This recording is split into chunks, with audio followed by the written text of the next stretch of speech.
So we're moving along here.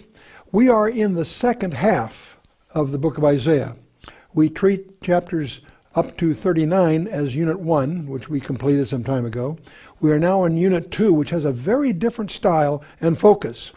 And there's a shift in themes that is no less remarkable than the difference in style. And one of the things we're, of course, leaning on is the Great Scroll, the Discovery in the Dead Sea Scrolls, that was translated especially for us by Dr. Peter Flint himself, who's the acknowledged expert in this area, translating from the Paleo-Hebrew into English. And that is a proprietary product of the International Standard Version Bible.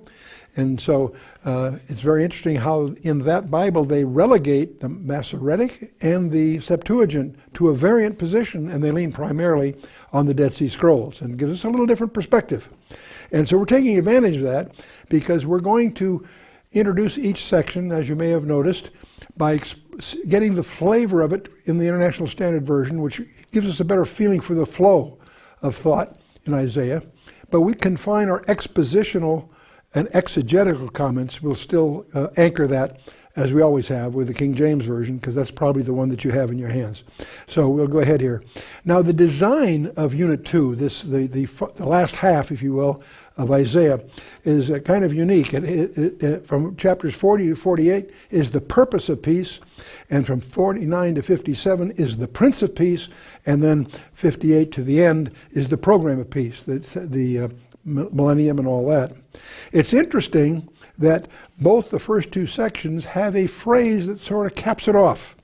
There is no peace, saith Yodevave, to the wicked.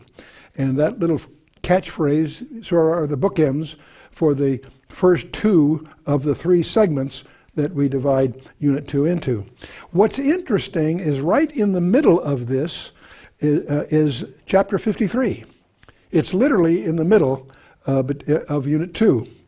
And chapter 53 is called by many the Holy of Holies of the Old Testament.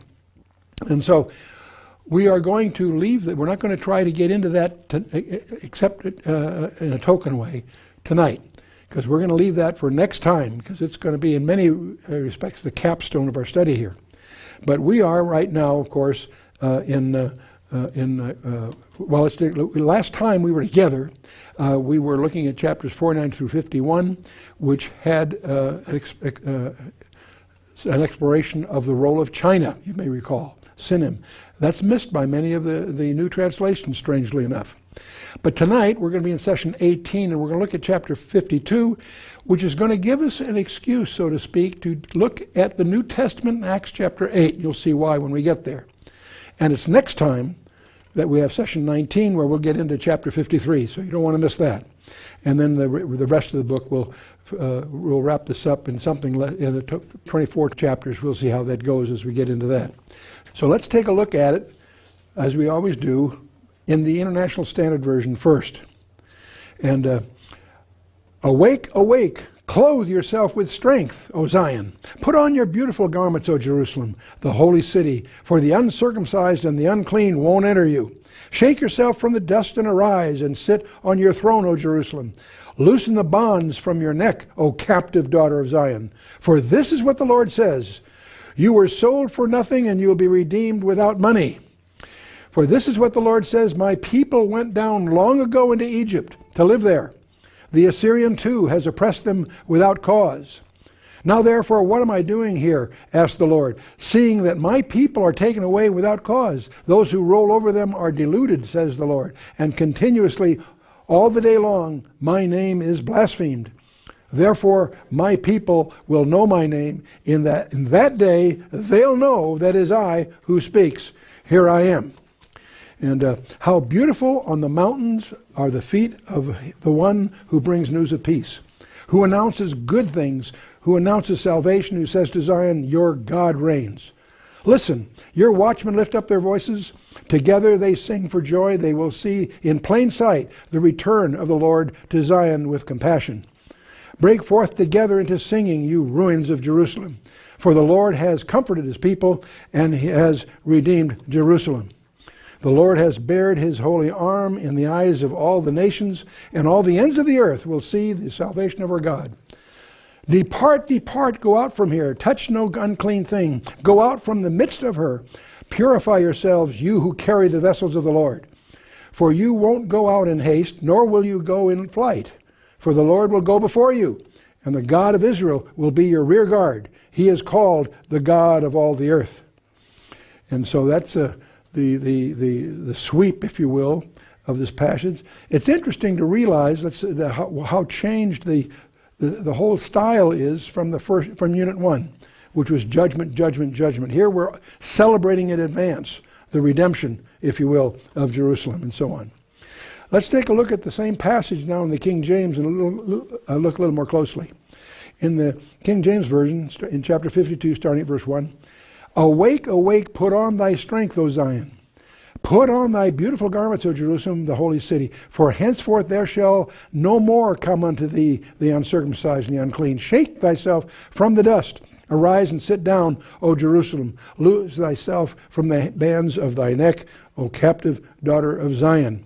And the first thing, remember, we had these awake, awake. This is the last of 3 of those. So those are like markers. So you begin to realize this whole thing is orchestrated almost like a musical piece here.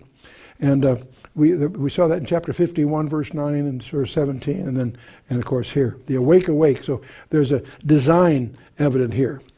For thus saith the Lord, ye have sold yourselves for naught, for ye shall be redeemed without money. For thus saith the Lord God, my people went down aforetime into Egypt to sojourn there, and the Assyrian oppressed them without cause. Interesting phrase, redeemed without money. See, the redemptive coin for redemption was always silver. And silver, of course, Levitically speaks of blood. And so we link these symbols up. You can make an interesting word study of checking silver throughout the Scripture, and you'll find it linked with redemption. And remember when Judas threw this 30 pieces of silver on the temple floor and declared, I have betrayed innocent blood. There's the silver blood thing is linked idiomatically, metaphorically, all through the Scripture. And so here, though, they're redeemed not with money, but with blood. And this was predicted early in the Torah when Adam and Eve made their cloths of fig leaves. Remember that in Genesis 3? And God replaced them with clothes of skin, teaching them that by the shedding of innocent blood they would be covered. Many people don't pick up on that very issue. And all that, even back there in Genesis 3, was pointing towards the cross. And that you don't pick that up when you're first reading Genesis, but when you've read the whole Bible, come back to it, you begin to realize the cross is evident on every page. There's another thing here in verse 4 I want you to catch on. He says, and the Assyrian oppressed them without cause. Who is he referring to? Who is Isaiah referring to? Pharaoh, exactly. Good for you. And it's interesting that the Pharaoh, the Assyrian the Pharaoh was not Egyptian. He was an Assyrian. And we picked that up, by the way, in Acts chapter 7. Remember when Stephen, before the Sanhedrin, is giving his talk. He speaks of that about the Pharaoh that knew not Joseph in Acts chapter 7. Stephen's basic point, if you ever study Acts 7 carefully, it's interesting to study the structure of Stephen's presentation. Here's this young guy going through Jewish history for the Sanhedrin itself. And he paints a speech. You need to understand how he structures his speech. He points out the history of Israel. They always blow it the first time and get it the second time. Again and again and again. And he gets right up to the rejection of Christ, and they don't let him finish. And if you want to understand where he's headed, just make an outline of his speech. But he says something because they interrupt him and they stone him, of course. But in Acts 7 verse 18, there's a phrase in the English, another king rose which knew not Joseph, speaking of Pharaoh. See, in the English you miss this, but in the Greek you don't. Because in the Greek there are 2 ways to say another. And if I say allos, or heteros, 2 different ways. If I say allos, I want another of the same kind. If I say heteros, that means I want one of a different kind. You see, if I say, what kind of sandwich would you like? Or give me another sandwich. If I use allos, that means just like I had, the previous one. if I say heteros, I want a sandwich, but a different kind. Get the idea? See, in the Greek, they make that distinction. In the English, you don't see it. So here in Acts 7:18, the word is heteros, meaning the Pharaoh, he's of a different kind. That is the point. And of course, Isaiah, here in chapter 52, verse 4, tells you specifically that the Pharaoh was not Egyptian. That's what Stephen implies. But he was Assyrian. And it's a very interesting study, by the way, for those of you who want to peel off and do an intense study. Recognize that the first world dictator was Nimrod, and the last world dictator will be an Assyrian. We find that the Assyrian used all through Isaiah earlier, and we talked about it earlier, and in Micah, you'll find again and again and again the Old Testament, when it speaks of the guy that we tend to call the Antichrist, he's always alluded to as an Assyrian, interestingly enough. Well, let's move on to verse 5. Now therefore, what have I here, saith the Lord, that my people is taken away for naught? They that rule over them make them to howl, saith the Lord. And my name continually every day is blasphemed. Therefore my people shall know my name. Therefore shall they know in that day that I am he that doth speak. Behold, it is I. And it goes on, how beautiful upon the mountains are the feet of him that bringeth good tidings, that publisheth peace, that bringeth good tidings of good, that publisheth salvation, that saith unto Zion, that thy God reigneth. Thy watchmen shall lift up the voice, with the voice together shall they sing, for they shall see eye to eye when the Lord shall bring again Zion. Notice the whole flavor of the passage is looking ahead to the kingdom, looking ahead when there's redemption. And that complexion is going to endure through the whole second unit here. And it says, thy watchmen shall lift up the voice. Now, what watchmen are we talking about here? Are these angels? Apparently. And we'll be talking more about that as we go. Break forth into joy. Sing together, ye waste places of Jerusalem, for the Lord hath comforted his people. He hath redeemed Jerusalem. The Lord hath made bare his holy arm in the eyes of all the nations, and all the ends of the earth shall see the salvation of our God. So this is focusing on the kingdom that's coming. It's very interesting how relatively rare it is in New Testament churches to really dwell on the kingdom as such. It's tragic that so many groups really deny. They're amillennial. They don't take the millennium seriously. You can't get through Isaiah. This is going to be an increasingly emphasized theme as we go into the 60s, the later chapters of Isaiah. So we'll be running into that very thoroughly as we go. But there's some verses in here that have a strange echo in the New Testament that I want you to be aware of. Let's pick up at verse 11. Depart ye, go ye out from thence, touch no unclean thing, go out of the midst of her, be ye clean that bear the vessels of the Lord. This is an instruction to somebody. Who's it an instruction to? It's to the person that's bearing the vessels of the Lord. Gee, that's strange. For ye shall not go out with haste nor by flight, for the Lord will go before you, and the God of Israel will be your rearward. Now, we're going to pick up on this because at this point there's a shift of focus. And from verse 13 on, I'm going to treat that as it's really part of the next chapter. You'll see why. I won't skip it now, but I want you to understand we're going to really go at that next time. Let's see where this is going here in verse 13. See, I personally suspect this is where the chapter break really should be, because chapter 53 really starts a couple verses early in the previous chapter, where Isaiah says, behold, my servant shall deal prudently. He shall be exalted and extolled and be very high. As many were astonished at thee. His visage was so marred more than any man, and his form more than the sons of men. Do you see the shifting gears here? We were just talking about the redemption of Jerusalem and so forth. Now it shifts. It's talking about the suffering servant. In fact, it's going to describe him more vividly, you'll discover, than you'll find even in the New Testament. And these 4 verses are going to be in the next session when we go into 53. It's all about the crucifixion of Christ. Behold my servant. He'll be extolled or lifted up, if you will. Remember, he was made sin for us. And verse 14 should be, verse 14, the King James translators softened it because they didn't think you could handle the literal. But many of the study Bibles will have that corrected in your study Bible. It'll read something like this. So marred from the form of man was his aspect that his appearance was not that of a son of a man. Wow. That's something that we'll talk more about as we get into it next time. But so that's a key passage. And so that's all in your notes for those that want it. And it goes on, verse 15, so shall he sprinkle many nations, the kings shall shut their mouths at him. For that which had not been told them shall they see, and that which they had not heard shall they consider. Wow. By the way, so shall he sprinkle many nations. That word sprinkle, the Septuagint Greek says marvel, that it'll surprise many nations. And see this in a number of other places. It really is referring to a ritual sprinkling, that which is done by someone who's pure and innocent. So you can get into a whole study of that if you want.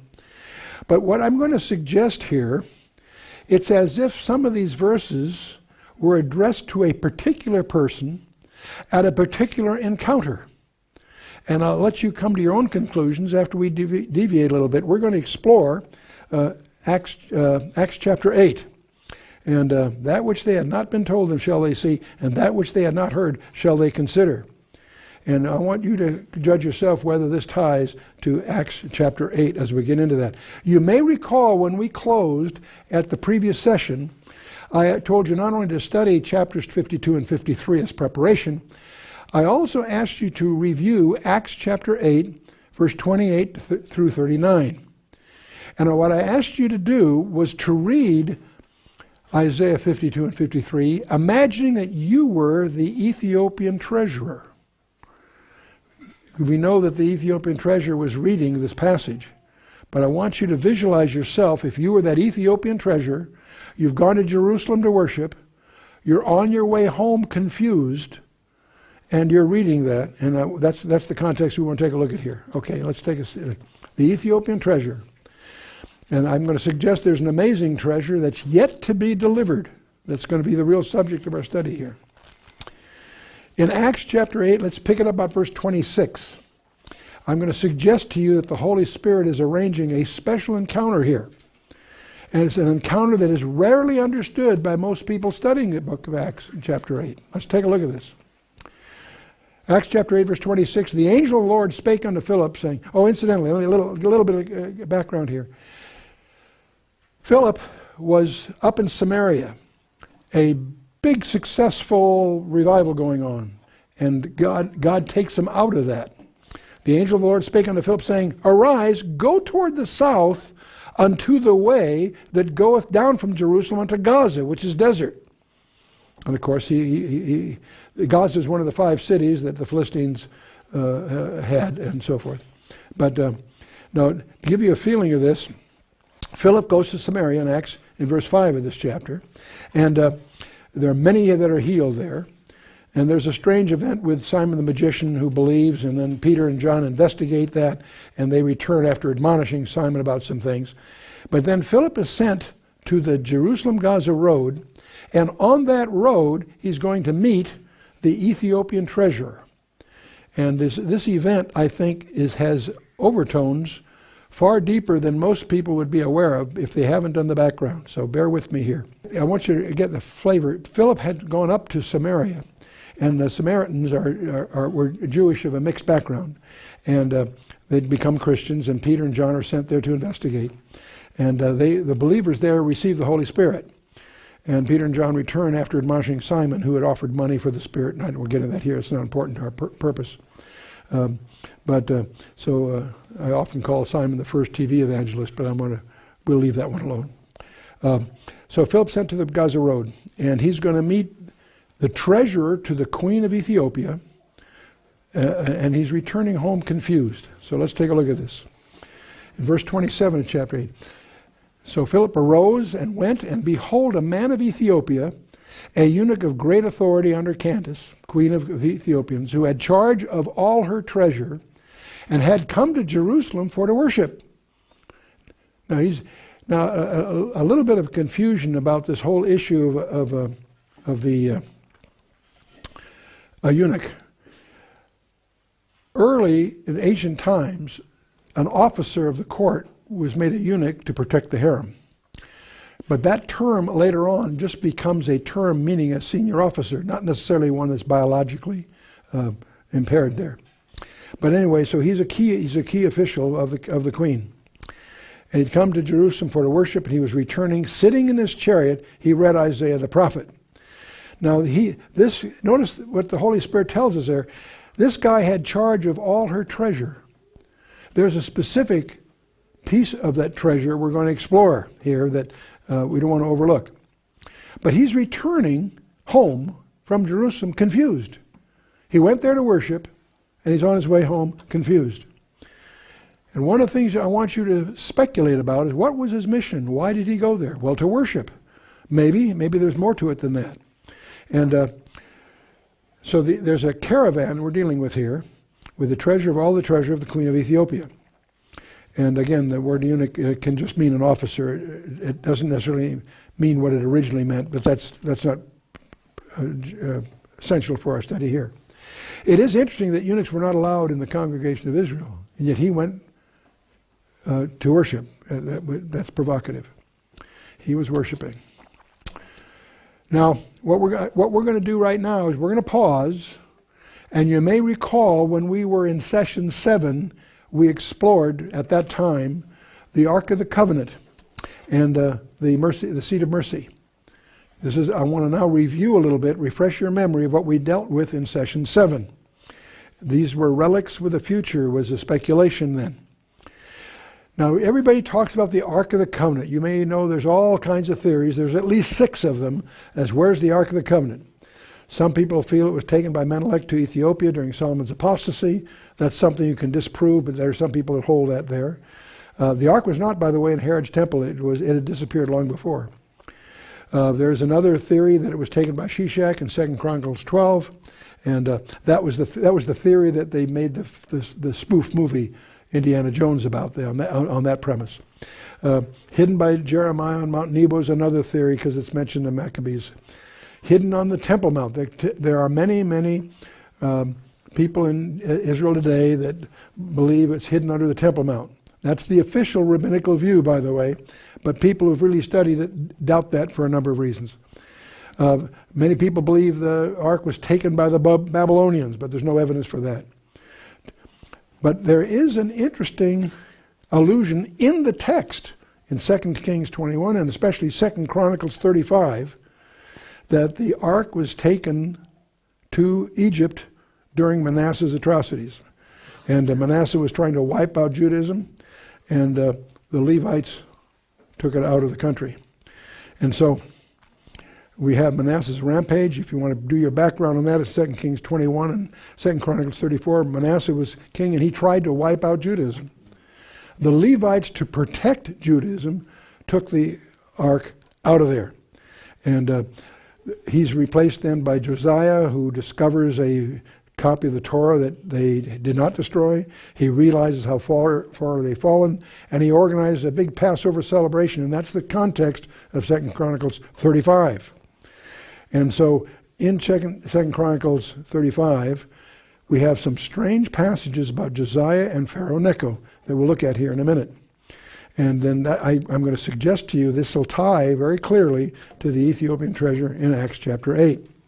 And we're going to talk a little bit about the role of the mercy seat, which most people are not familiar with. Let's take a look at 2 Chronicles 35, starting at verse 3. And Josiah said unto the Levites that taught all Israel, which were holy unto the Lord, quote, put the holy ark in the house which Solomon, the son of David, the king of Israel, did build.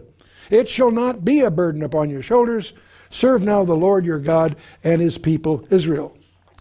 So here's a reference to the Ark of the Covenant in the days of Josiah, which tells you that,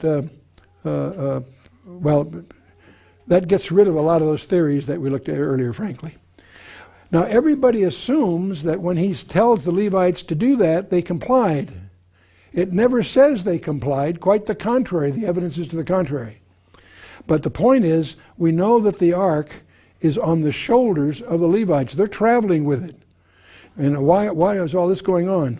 Shall not be a burden on your shoulders. So that's interesting. So it doesn't say they complied. The Levites had apparently taken the ark and the mercy seat, which is on, we tend to treat those as one thing, but they're really two things. The mercy seat is we would look at it like a lid on the Ark of the Covenant. They are both being transported by the Levites to get them out of the temple, to get it out of Jerusalem, in fact, to get it out of the country. And there they sought protection in Egypt. And by the way, this is confirmed archaeologically. This is not just speculation. I'll get to that in a minute. And so this is all to get, they resorted to this to get it out of the reach of Manasseh, who was trying to eliminate Mosaic Judaism. What you encounter if you get into this is a legend that is promoted in Ethiopia. That's not true. It's the Menelik legend, if you will. And the legend that they promote goes something like this. The Queen of Sheba visits Solomon, and in those days Ethiopia included Saudi Arabia. So the Queen of Sheba was Ethiopian. They had a son, Menelik I, who grows up there until he's 19. Then he returns to Ethiopia, and he brought with him the Ark of the Covenant, leaving behind a replica. That's the legend. Okay? Now, they apparently have been guarding this object that he brought there for over 2,400 years. That's the view. This legend isn't just a furious legend. They have put this in the constitution of the government of Ethiopia. And so it's you actually find... Now this was promoted by the early kings in Ethiopia so they could claim Solomonic descent. Okay, and so that's its origin. Now we happen to know, if you know your Bible, you know that's not true. Because Josiah is much, much later, and the biblical record has the ark as a subject separate from all of this. This is a legend that is... And because most people who know their Bible know this legend can't be true, they dismiss the idea that the ark is in Ethiopia. What they overlook is that even though this legend's not true, the ark got down there by a different path. And that's the surprise, and you'll find it in the text. So, see, this traditional legend is not compatible with the biblical record, since the ark is referred to in the subsequent days of Josiah, as we just looked at it. And again, what's overlooked is that the ark may have arrived there by another series of events which are alluded to later in that same chapter, in 2 Chronicles 35. And we'll take a look at this here. Looking at 2 Chronicles 35, starting verse 20. After all this, when Josiah had prepared the temple, he's trying to organize this big Passover, Neco, king of Egypt, came up to fight against Carchemish by Euphrates. So get the picture. Pharaoh Neco of Egypt, at this time, the Assyrian Empire is starting to fall apart. So Pharaoh Neco is going there to get some assets. So he came up to fight. The Pharaoh Neco is going to fight against the Assyrian Empire, which is an enemy of Israel. Got the picture, okay? And Josiah went out against him. That's weird. Here your enemy of your enemy is your friend. It should be. You would think that Pharaoh Necho is going against the Assyrian Empire, that Israel would be glad to see that happen. No, something very strange going on here. Josiah went out against him, and this puzzles Pharaoh Necho. In verse 21, but he sent ambassadors to him, that Pharaoh Necho sends ambassadors to Josiah. He said, what have I to do with thee, O thou king of Judah? I come not against thee this day, but against the house wherewith I have war. Now notice what Pharaoh Necho is saying here. For God commanded me to make haste. Forbear thee from meddling with God who is with me, that he destroy thee not. Notice the surprise and the claim of Pharaoh Necho. He feels he's doing what God told him to do. And what on earth is Josiah doing obstructing him? One of the questions I have to ask. What possibly would motivate Josiah to go against Pharaoh Necho? He has just a few verses earlier asked the Levites to return the ark to where it belongs. They didn't comply. He's going against Pharaoh Neco because he wants that ark back. You with me so far? That's a speculation. Let's see what happens here. And so Neco says, I'm not coming against thee this day, but against the house wherewith I war. For God commanded me. I want you to notice the next verse. It's even more. Notice the next verse is not a quote from Pharaoh Neco. It's a quote by the chronicler that's writing this. Nevertheless, Josiah would not turn his face from him, but disguised himself that he might fight with him, and hearkened not unto the words of Neco from the mouth of God, and came to fight in the valley of Megiddo. Subtlety, but it's important. You notice that verse 22 is not part of the quote of Pharaoh Neco, it's a quote by the chronicler. So if you take the Bible seriously, you can take that as being true. Are you with me? Pharaoh Neco is expressing a view. This is giving you a fact that he hearkened unto the words of Neco from the mouth of God. Wait a minute. How could Pharaoh Neco be hearing from the mouth of God? This isn't a boast, this is a comment of the chronicler. Well, anyway, it goes on then, the next verse, and the archers shot at King Josiah, and the king said to his servants, have me away, for I'm sore wounded. It turns out Josiah gets killed in that battle. And the rest goes on grieving the loss of this very popular young king, Josiah. He was quite a guy, good guy, so that's a tragedy. But how would Pharaoh Neco hear from the mouth of God? Because the Levites had set up the tabernacle on Elephantine Island, which was the main palace of Pharaoh Neco in those days. From the mouth of God. Okay. I want you to notice, verse 22 is a declaration of the chronicler, not Pharaoh Neco. That's a critical thing to get this in focus. What are the issues here? Why did Josiah persist attacking Pharaoh Neco? My presumption, but it's my presumption, that he was after the ark. Why did Pharaoh Neco feel that God was on his side? Apparently the Levites had set up shop down there. How could Pharaoh Neco have had instructions from the mouth of God is the question. You know, when you study the passage broader, you'll discover Josiah always got his instructions through the prophetess Huldah rather than the Levitical priesthood. Why? Because the Levites were gone. So he gets his guidance from the prophetess Huldah, and that's fine, but it isn't the normal routine. Something's going on here. Now, there's something else you need to know that most of your commentaries fail to highlight. Pharaoh Neco was another one of these pharaohs that wasn't Egyptian. See, Pharaoh was a title. Pharaoh Neco, guess what? Was an Ethiopian. It's known as the Ethiopian dynasty. So suddenly the fog is lifting here a little bit, isn't it? You with me? And you can check that out. I encourage you to do that. What we've stumbled into here is a documented tradition.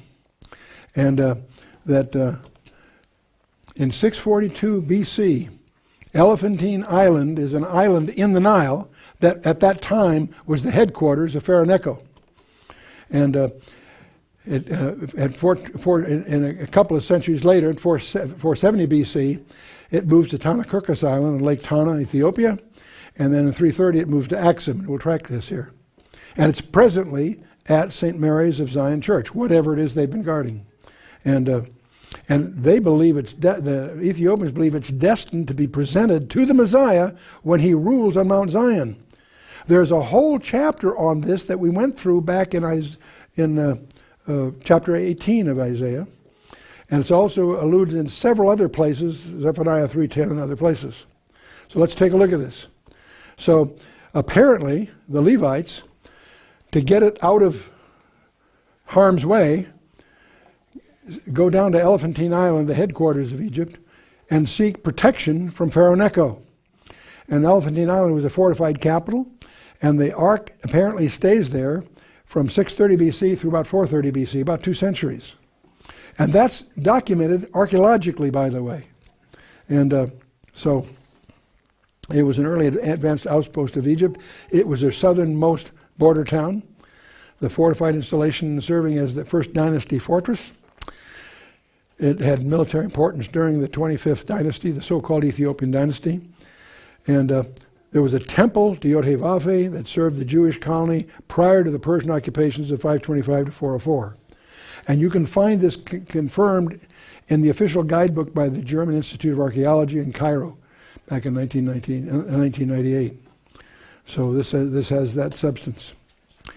Well, it stays there for about 2 centuries. Then it moves down to Lake Tana. Way south is a gigantic lake, Lake Tana, and it's full of a lot of islands. And one of those islands is Tanakirkos Island. And it stays there for 800 years. Until it, and then it finally, and we visited that, by the way, several times. And this is one of the monks there showing me something he's very proud of.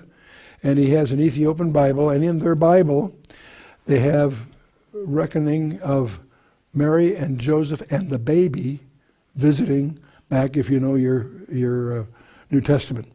And they have a record of them visiting Tanakirkos Island. And so it remains there for 800 years until it finally moves to Axum, where it presumably is there still today. And so it stays there until they feel they are committed to guarding it until the Messiah rules on Mount Zion. And when you go to Axum, there's a place called the St. Mary's Church of Zion.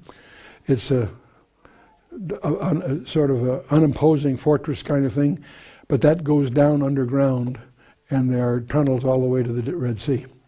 They've been guarding this thing for over 2,000 years, so and they take that very, very seriously. And so, a continuing trust, 2,400-year history of a sacred relic guarded by the Ethiopians from its tenure in Elephantine Island back then, to Tanakirkos Island, Lake Tana, and its present location at its compound at Axum. And they believe that they've been charged to deliver it to the Messiah when he rules at Mount Zion.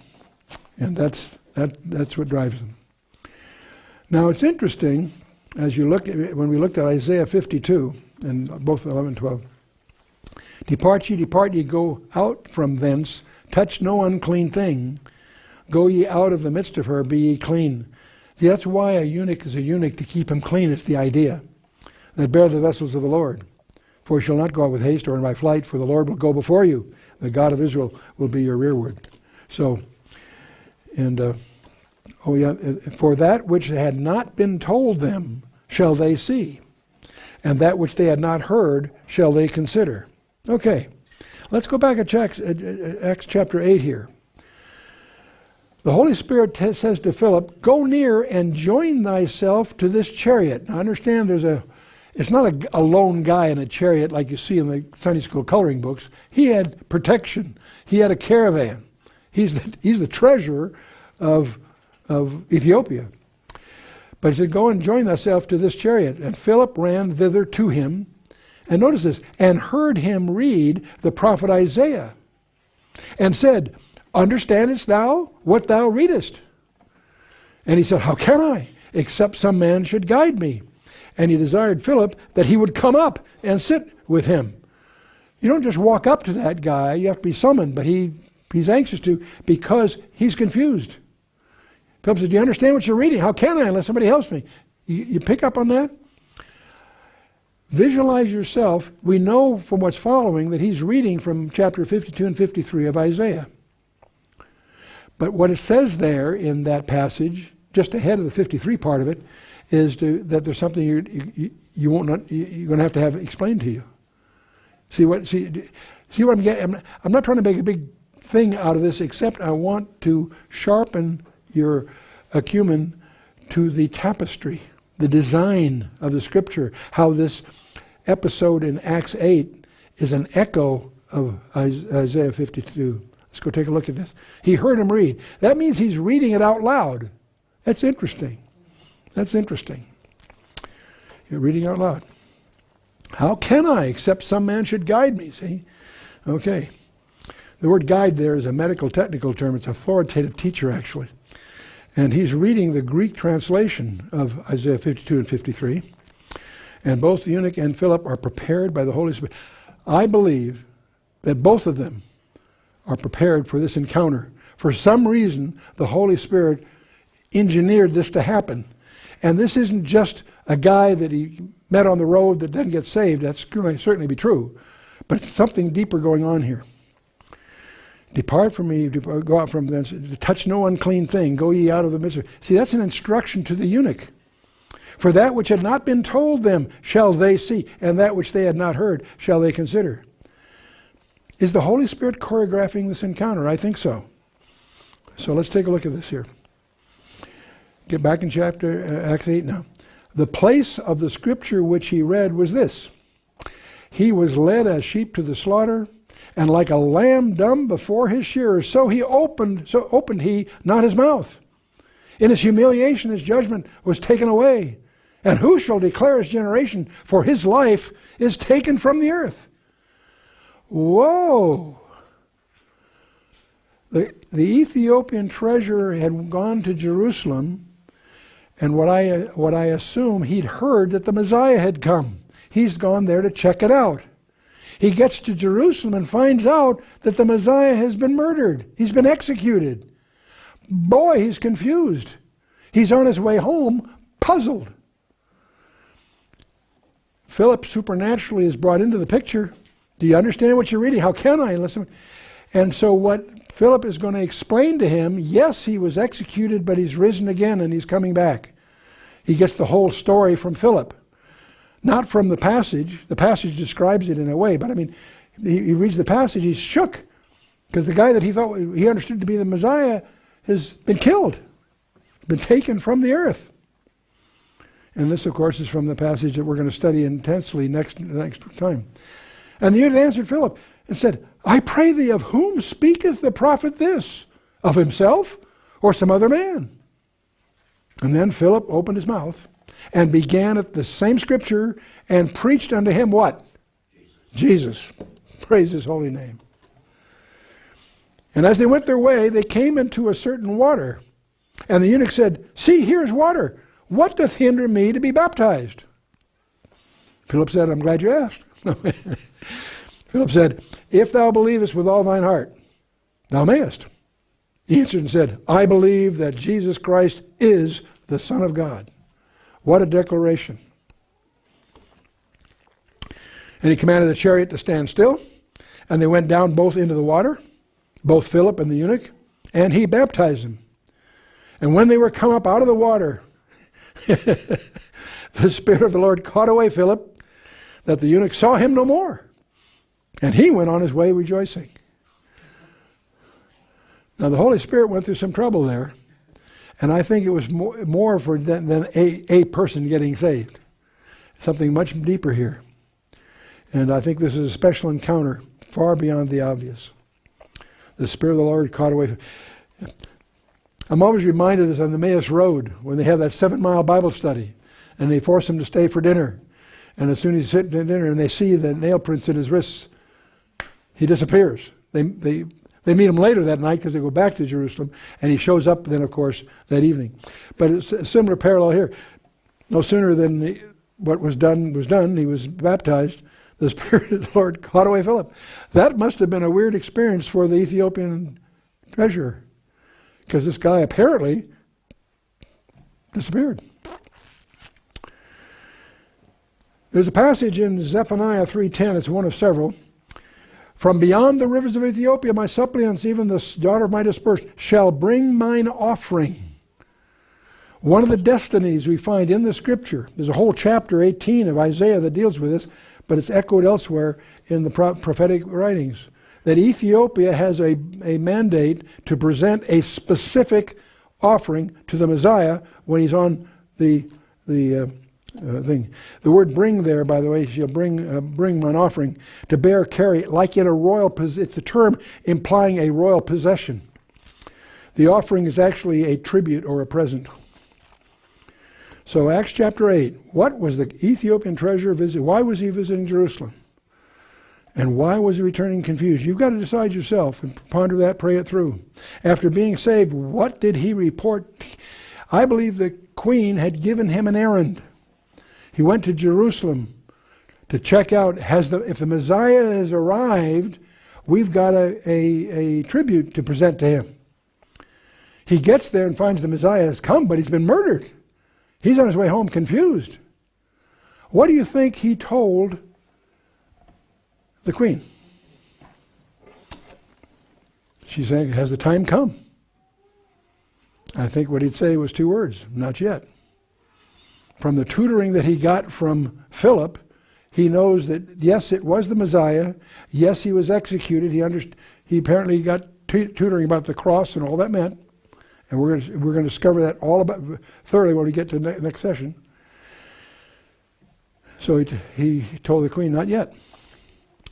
So they're still waiting to deliver whatever it is they're preserving to a pending gift. There is an unfinished piece of business here. And by the way, it's not the Ark of the Covenant. That may surprise you. Gee, Chuck, I thought that's what you're building a whole case here. No, it's not the Ark of the Covenant. Exactly. Okay? In Jeremiah 3:16, there's a verse that I'm guilty too of having quoted like so many people do. In Jeremiah 3:16, there's an interesting verse. It says, "And it shall come to pass when ye be multiplied and increased in the land, in those days, saith the Lord, they shall say no more, the Ark of the covenant of the Lord. Neither shall it come to mind, neither shall they remember it, neither shall they visit it, neither shall that be done any more." I'm among those, for many years, that leaned on Jeremiah 3:16 to just put off the table the whole issue of the Ark of the Covenant. Because it says it's not going to be relevant. That's not the issue. So why bother? Why go through all these 6 theories and everybody talks about it? No, I like everybody else, quoted Jeremiah 3:16 very glibly to just, get on to another subject. What I didn't do is read the next verse. Let's see what it says. See, this is, okay, let's just take a look at the next verse. "At that time, they shall call Jerusalem the throne of the Lord, and all nations shall be gathered unto it, to the name of the Lord, to Jerusalem. Neither shall they walk any more after the imagination of their evil heart." The issue isn't the ark. It's a throne, really. What's that all about? Well, let's find out what that's about. The throne of the Lord. What is that? The mercy seat. We think of it as the lid of the ark. No, it's always described, if you study the Torah, described separately. Yes, it happens to sit on top of we look at it as a lid on this thing. No, it's always described separately. It's made differently and has a different destiny. A distinctive destiny. The ark is no longer the focus of the worship in Jerusalem, what Jeremiah 3:16 says. It'll be replaced by the throne of the Lord, as all nations shall be gathered to it. That's what it says. The ark and the mercy seat are 2 separate objects in Scripture. Always treated separately. The Holy of Holies is defined by the presence of the mercy seat. Most of us don't miss that. We think it's defined by the presence of the Ark of the Covenant. No, there was no Ark of the Covenant in Herod's temple. It had been lost by then. Okay? In Leviticus 16, verse 15, it talks about Yom Kippur, right? That's the holy of the Day of Atonement. In dealing with Yom Kippur in Leviticus 16, it says, "Then shall ye kill the goat of the sin offering that is for the people, and bring his blood within the veil, and do with that blood as he did with the blood of the bullock, and sprinkle it upon the mercy seat and before the mercy seat." There's a little phrase here that most people miss unless you've studied very, very carefully. And one of the things I'm hoping you'll take away from this episode that we're dealing with here is a respect for precision. Precision. They shall sprinkle it upon the mercy seat. We can understand that. We're familiar with it. We can visualize that. The high priest once a year, after great only once a year, and only him, he goes in after great ceremonial preparation and he sprinkles the blood on the mercy seat. Oh, and before and in front.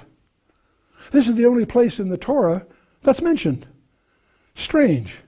He sprinkled it upon the mercy seat and in front of the mercy seat. Apparently on the floor in front, right? Wow, what's going on here? It only shows up one other place, and we'll take a look at that. And before the mercy seat. In Ezekiel 43, speaking of the temple that occupies the last 9 chapters of the book of Ezekiel. Ezekiel says, I heard him speaking unto me out of the temple, and a man stood by me. And he said unto me, Son of man, the place of my throne and the place of the soles of my feet, where I will dwell in the midst of the children of Israel forever, and my holy name shall the house of Israel no more defile, neither they nor their kings, by their whoredom, or by the carcasses of their kings in high places. Strange little phrase he has in here. It's the only other place it shows up. Said unto me, Son of man, the place of my throne and the place of the soles of my feet. Do you get the picture that's being, maybe just a metaphor, but the picture that's being printed here is you've got the Lord sitting on the mercy seat, and the in front of it is for the soles of his feet. See, one thing we all miss, and all the artists I've seen that render the cherubim on the top of the mercy seat, they all know that there are 2 cherubim with wings, and the wings touch. What they fail to understand is the design where the angel on this side has his wings up, and it's his right hand and the other's left that touch. And what the 2 together make is a seat. You with me? It's a mercy. It's the seat of mercy. And apparently, if you put Leviticus 16 and Ezekiel 43 together, the picture you get, it's as if the Lord is sitting there, literally. You follow me? Strange. And this all speaks to the sprinkling of the blood, the sacrificed animal on the mercy seat in payment of the sins of the people. Done once a year on the specific day known as Yom Kippur. Jesus Christ, known as the Lamb of God, shed his blood as the ultimate sacrifice of sins. That's what the mercy seat anticipates.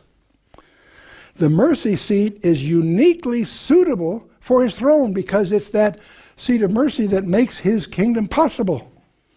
Do you see the relevance of that? This verse is a prophecy specific to the second coming of Christ, known as the Messianic reign. In this verse, it's that God speaks from the temple and from the throne. Don't confuse the tabernacle of David with the temple of Solomon. The temple is a temple for priesthood. The tabernacle of David was a palace for the king. And it's the tabernacle of David you want to be alert to in terms of your eschatology. It's a place where he will dwell in the midst of the children of Israel forever. And Isaiah 16:5. And in mercy shall the throne be established, and he shall sit upon it in truth, in the tabernacle of David, judging and seeking judgment and hasting righteousness. Don't confuse the tabernacle of David with the temple of Solomon. And we're going to be exploring these concepts more as we go into the coming chapters of Isaiah, all the way to 66. Most of what we know about the millennium does not come from Revelation 20. It comes from Isaiah 65, 66, and so on. We'll be getting into all of that. Matthew 25, verse 31, when the Son of Man shall come in his glory, and all the holy angels with him, then shall he sit upon what? The throne of his glory. The issue is not the Ark of the Covenant. We use that metaphorically, connotatively as the whole package. No, the key thing is the mercy seat. The throne of his glory. And we see in Zechariah 6, and speak unto them, saying, Thus speaketh the Lord of hosts, saying, Behold, the man whose name is the branch, and he shall grow up out of his place, and he shall build the temple of the Lord. And he shall build the temple of the Lord, and shall bear the glory, and shall sit and rule upon his throne, and he shall be a priest upon his throne. You see the priest and the throne tied together there. Unique, unique, unique. His throne, both as king and as priest, both. The only object in all history that is suitable for the throne of Christ is the mercy seat. That made his kingdom possible. And this suggests that the mercy seat may have a distinct place in biblical prophecy as it relates to Christ's second coming, and he shall rule and reign on the earth in the temple on Mount Zion. And it may be that the mercy seat, rather than the ark, which will be the special gift of Ethiopia to the Messiah when he rules in the kingdom. See, that's the issue I'm suggesting. Possibility. From beyond the rivers of Ethiopia, my supplements, even the daughter of my dispersed, shall bring mine offering. And again, that's a royal possession of tribute. Okay. In that time shall the present be brought into the Lord of hosts of a people talking. It goes through, that's an echo from Isaiah 18, you may recall. Okay. The present be brought. There's over a dozen verses that allude to Ethiopia presenting a special gift. And it's not the Ark of the Covenant. It's the seat of mercy that defines the Holy of Holies. It's not. We understand that the Ark of the Covenant is disintegrating. It's made out of wood covered with gold, and it's kept in a marble carrier there. But the mercy seat is solid hammered gold, and it has presumably a future function here. Well, what we're going to do next time, we'll pick it up in the ISV, verse 13 of chapter 52. We'll treat that as the beginning of next session. Look, my servant will prosper. He will be exalted and lifted up and be very high, just as many were astonished at you. So was he marred in his appearance more than any human, and his form beyond that of human semblance. So he shall startle many nations. Kings will shut their mouths at him. And for what they had not been told them, they will see. And what they had not heard, they will understand. What on earth is that about? We'll look next time. Now we're going to look at the Holy of Holies of the Old Testament in the next session. Isaiah 53 is so provocative that the Ashkenazi Jews removed the chapter from their Bibles. Fortunately, though, the Sephardic Jews, they're either Ashkenazi or Sephardic, it's the two branches, ethnic branches of Judaism. The Sephardic Jews did not. And the discovery of the Dead Sea Scrolls in 1947 included a copy of Isaiah 53. And of course that created quite a controversy, because right in the middle of this complete scroll, there 53 was, much to the embarrassment of the Ashkenazi who had separated it. This was written back in 700 BC. It's mentioned in all four Gospels, Isaiah 53. Matthew 8, Mark 15, Luke 22, John 12, all mention this, as well as the epistles. Acts 8, we looked at that, and of course Romans 10 and 1 Peter 2 are other places. This 53 is the crux, literally, pun intended, of Old Testament prophecy. Psalm 22 describes it in such detail. The bones, the thirst, the piercing of the hands and feet, the humiliation, the ridicule, the casting lots. The first and last words of what occur there are all recorded in Psalm 22, 7 centuries before the fact. Wow. Of course, Isaiah 53, the Lamb slain in our stead. You will see a description of the crucifixion of Christ in Isaiah 53 that is as eloquent as all of Paul's epistles wrapped in one. 12 verses that will shock you when we get into it next time. And of course, this starts a couple of verses early, as I've mentioned. Those chapter divisions were instituted in the 14th, 15th century, by the way. In fact, even when you get to Zechariah 12, at the second coming, they're going to look upon me whom they've pierced. This is all going to come into focus next time. So the Unit 2 has the purpose of priest, the Prince of Peace, and the program of peace. And these first two, of course, are bookended, as I mentioned before. But right in the middle of Unit 2, 13 chapters in and 13 chapters before the end, is chapter 53. So what I want you to do next time is study carefully, just a little 12-verse passage. Study Isaiah 53 carefully. And I have a question, a challenging question for you to answer. In what way has Isaiah 53 not yet been fulfilled? That may surprise you. And probably, I'm guessing, probably one pastor in 5 will pick up on that. What is there about it that is not yet fulfilled? Takes a little insight. And so with that, let's bow our hearts for a closing word of prayer.